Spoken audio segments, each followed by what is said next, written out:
Jefferson County, on the other hand, can only house 20 people, and they start their staff at $14.96 an hour, which is a huge change compared to our 44 inmates that we can house. And we're still at $12.25.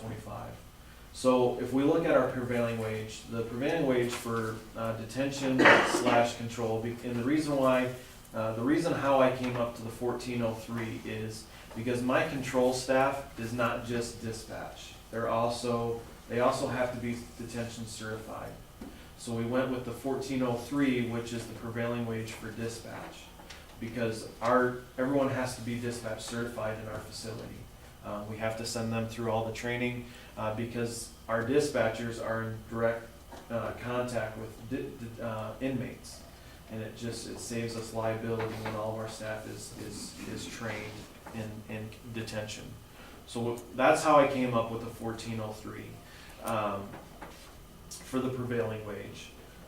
There are only, if you look at this sheet that has the columns and the different colors on it, the only people that I need to bring up to prevailing wage is underneath the prevailing wage numbers right there. So you have 1, 2, 3, 4, 5, 6, 7, and Miss Myra Wood is our new detention staff, which is the TBD. So those are the people that we'll have to bring up to prevailing wage. If we go back to this sheet here, with what we're projecting to bring in revenue, taking into consideration also the switch to Quick Chill, which we decided in the last meeting that I met with you, and also the wages for the remainder of this fiscal year, we still have the ability, projection, to still bring in $45,000 over what we wanted to revenue this year. So taking into consideration, so I'm really not asking you for money. All I'm asking is that we can raise our staff up to a respectable wage, the prevailing wage for the job that they're doing, so I can keep staff, not only keep staff, but hire good, respectable staff. Because as I stated in the last meeting, the type of people that are applying for detention staff a lot of times have also been people in the detention center, and not by working. They've been visitors for a long portion of time. So I can't necessarily have people that have been in the facility working for working for the facility. So I'm looking to get people that want to do this job, and I'm not going to lose to Jefferson County. I'm not going to lose to Lewis and Clark County. We've lost 3 people to Lewis and Clark, but I can't compete with that wage, and it's not even feasible. But you add in travel, plus our benefits are way better than Lewis and Clark County, so you add all of those things into consideration. 1403 is a very respectable wage for the job that they're doing, and if you add in all the benefits and everything, you're looking at almost a $20 an hour wage, including benefits, which is huge for Broadwater County. So that I'm not asking for you guys to give me money at this point in time. I believe that with the savings that we've made for the next fiscal year by going to Quick Chill and by some of the other things that we were able to cut down on, I truly believe it's just something that I can absorb in the future to come. I'm sure in 10 years I might need to come to you and say, look, we need to revisit on how we're gonna pay this, but I don't foresee that happening in the near future. I truly believe with what we've done this year, and this year was a great example of what it's gonna cost to run our facility. I truly believe that we can just absorb this prevailing wage raise in my budget. I truly believe that, especially having the year that we had this year. I project that the same numbers next year. I don't see any change in that. We might even be like what we've been in the last couple months, around the 37 mark. So that's been huge.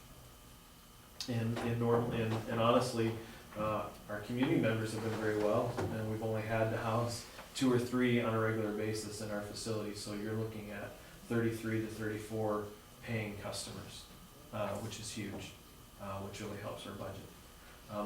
That's what I foresee. I truly believe this is the only way to get us where we need to be in hiring professionals for our facility.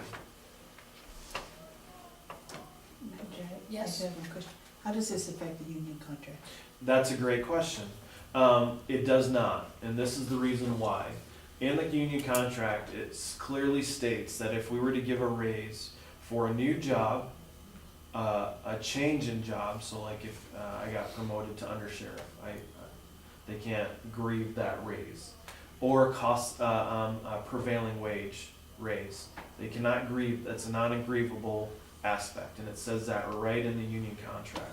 So it does not, there's no fear of backlash from the other 7 employees that are above minimum prevailing wage. The deputies cannot grieve this, nor can the other union members, because this is a totally separate thing. We're trying to give our staff and right, honestly, I'm running 12-hour shifts right now. I have a detention officer that just had shoulder surgery this morning. He'll be out for a couple weeks. We're going through a personnel issue with one of our dispatchers right now. I have people off in training and I have people off on vacation. So honestly, the staff that I have right now are getting burnt out because this whole month they'll be working 12-hour shifts. And that's a bear for anybody. I don't have to tell you ranchers that because you work more than that, but it's very difficult to keep staff motivated. And I truly believe this is one way in saving, as Madam Chair has the union contract there, it clearly states that we're not in violation at all. It says here, quote, "This provision does not obligate the county to provide bargaining unit employees with the increases in compensation based upon promotions, transfers, newly created positions within the county, increases in wages as a result of market rate adjustments, or increases in wages to any employees due to federal or state prevailing wage requirements." So it is in black and white. It's 100% correct. So in that, I've really done my research on this. I truly believe that this is not something that is going to be a hindrance to our agency, nor the county. I see this being a huge benefit. It will save us, I truly believe it will save us in sick time when I have staff that are out. It'll save us in the training aspect because I'm not going to be losing people on a regular basis. And it will bring us in people that we'll be proud to have working in our facilities. Hey, Nick, I have just a couple of quick questions. Yes, ma'am. Benefits. Our benefit package is much better than Lewis and Clark Yes, counties. However, $3 an hour, you can't debate that. Right. And I know, like you said, it'd be a hardship for you to Yeah. come up with $17.09 an hour. But Jefferson County, do you have any clue as to their benefit package? It's yes, I do, and it's very similar because I have a brother-in-law that works for Jefferson County. It's very similar to what Lewis and Clark and Helena pay. It's not very good benefits. Our benefits are phenomenal, and I appreciate that. By the way, just throw that in there. But I do. Our benefits are phenomenal,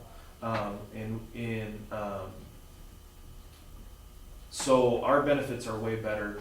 The problem is getting people to understand really what benefits add to your hourly wage. Because that was a question that our secretary at the sheriff's office, Tammy Allen, asked me was, well, what about Jefferson County, starting at $14.93 an hour? That's a very good wage.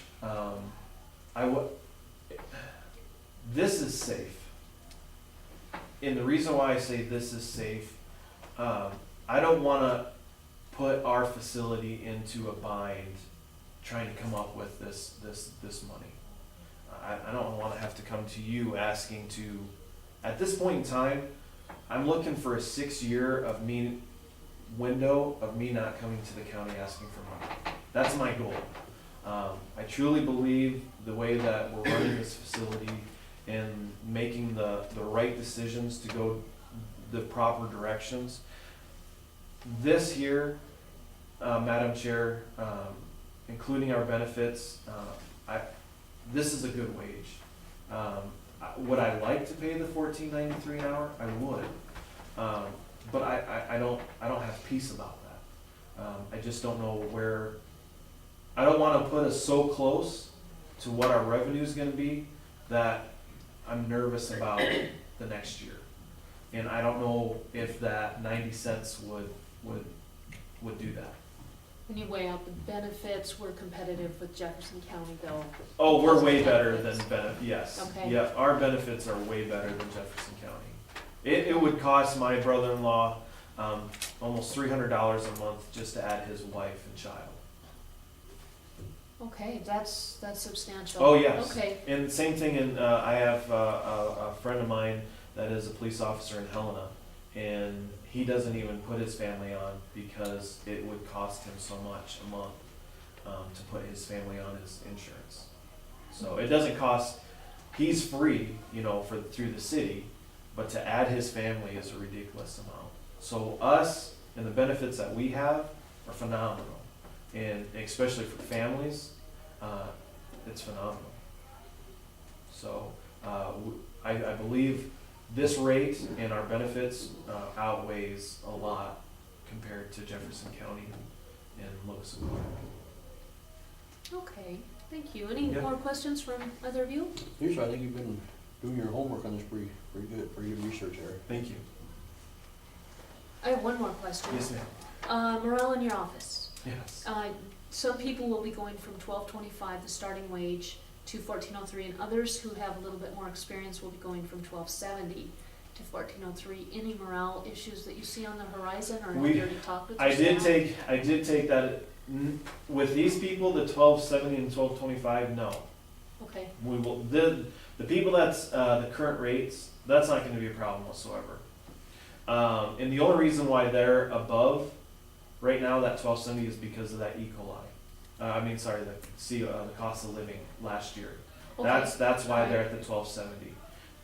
It has nothing to do with their time here, it was just that they were here before the cost of living came out, and Okay. that's why they're at the 1270.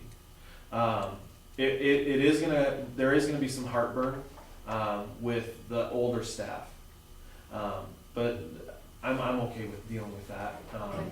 And it's gonna be, I already know who it's gonna be with, and I already have things in action to counteract that.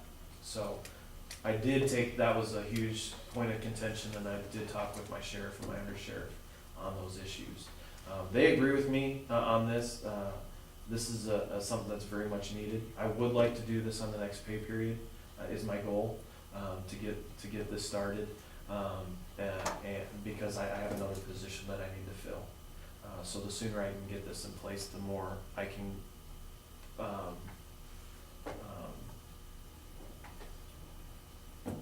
Lock everything in. I forget the word I'm looking for.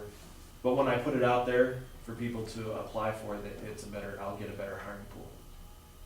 So, that's what I'm looking for. I can't remember the word. All So, right, well, very good. But I think we're yes, on the same that's page what I would regardless. like to do in this on the 15th pay period. Put that in, and I'll talk with.